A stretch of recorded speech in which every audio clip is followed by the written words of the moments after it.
Hello there, Bad-Tempered Badger here with another Answers for Theists video. Today I'll be responding to a video called 10 Questions Atheists Cannot Answer by Inspired Walk. Do you really believe that science is the only answer to all of life's questions? Probably not to all of life's questions, but I think it's the best way of understanding how the world works. If God doesn't exist, why do you care if people worship Him? I don't, as long as they're not trying to force me or anyone else to worship Him, and as long as their beliefs don't harm me or anyone else. Seriously, can nothing create something? I don't know, but here is a link to the current best scientific explanation for how the universe was created.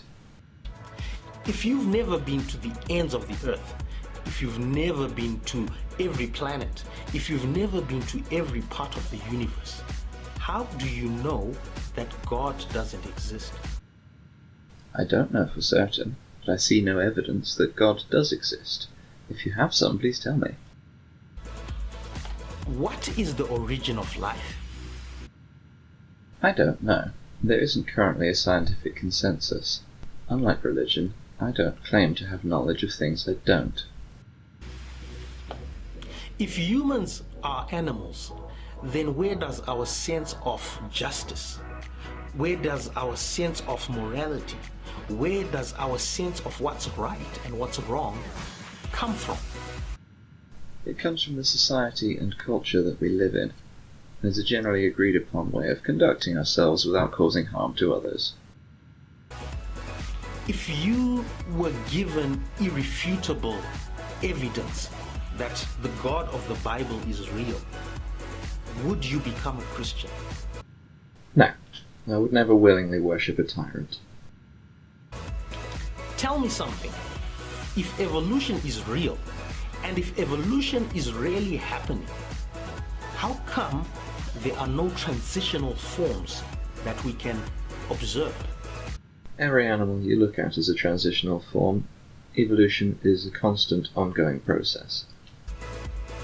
Do you live according to what you believe, or do you live your life according to what you lack in belief? What? I would assume the question is related to, do I live my life by opposing the Christian faith? No, my lack of a belief in a God does not define me as a person. If God doesn't exist and the Christian dies, the Christian loses nothing. But if God does exist and you die as an atheist, do you not lose more? Will you not lose your soul? That would depend entirely on me choosing the correct religion out of the thousands that exist on the planet. As there is no clear evidence for any of them, I choose not to believe any of them. Well, that didn't take as long as I thought. Let's do another one. This one is called 5 Questions for Atheists by Back to Orthodoxy. Anyway, the first question is, why are you an atheist? I'm sure that you guys have put a lot of thought, energy, and thinking behind why you do not believe in God, why you reject the belief in God. So I'm just kind of curious as to how you came about that conclusion. Why am I an atheist? I think it's because I choose not to base my life around 2,000-year-old fairy tales and people's imaginary friends. The second question would be, do you know much about the Christian God? Yes, I do. I grew up reading Bible stories and attending a local church. I came to think of the Bible just like any other fictional story. An interesting fantasy, but not something to base one's life on. The third question I have would be, is when you think of the Judeo-Christian God, what's the first thing that comes to mind, without you having to reflect and think? If you have the first thing that comes to mind, what do you think about the Christian God? The first thing that comes to my mind when I think about the Christian God,